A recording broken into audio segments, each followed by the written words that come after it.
Shrubs are an often neglected but incredibly important part of any garden, providing structure, form and decorative interest throughout the year.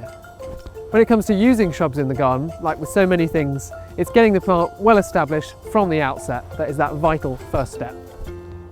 In order to avoid disappointment, it's important not to rush out and buy the first pretty shrub you see in a garden centre or nursery, and to spend a bit of time thinking about the conditions of the spot in the garden in which you'd like to plant a shrub. So some of the things you might consider are the space you have available and thinking about how big the shrub will grow in that space, the availability of light, so are we talking about a light, bright, sunny, open site or a dappled sort of shady woodland corner, and then sort of soil conditions, so everything from a light free draining sandy soil to a moisture retentive heavy wet soil, and finally soil pH. So some things like camellias, rhododendrons are going to want a neutral to acidic soil with a low pH. In terms of the shrub I'm going to plant today, a camellia probably wouldn't be the best choice, so I've gone with this Viburnum plicatum cultivar, this lovely deciduous early summer flowering viburnum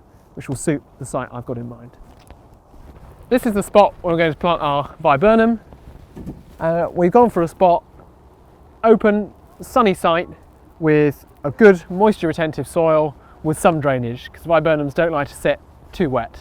I've begun by preparing the site, clearing an area of about 1 metre by 1 metre free of surrounding vegetation, and lightly fork the area over to prepare the soil. When it comes to planting your shrub, you want to make a hole ideally no deeper than the pot it's in currently, and 2 or maybe 3 times as wide as the current root ball. So now we've prepared the hole, and knock our plant out of the pot and have a look at our root ball, and we'll just lightly tease some of those roots to encourage them to root out into the surrounding soil. Now we're going to place it in the planting hole and check the level, and that looks about right.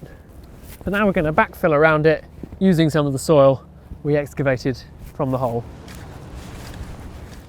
And now we're going to firm around it using our heel to make sure there are no air pockets.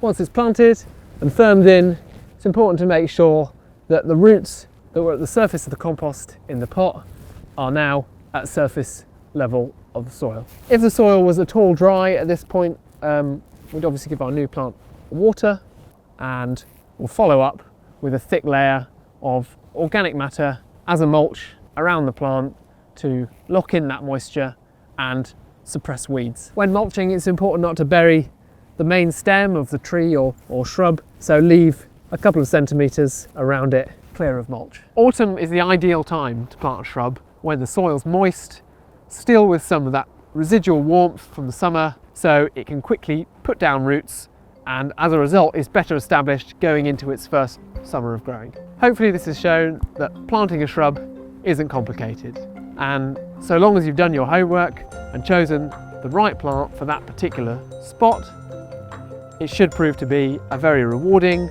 long-lived and low-maintenance addition to your garden.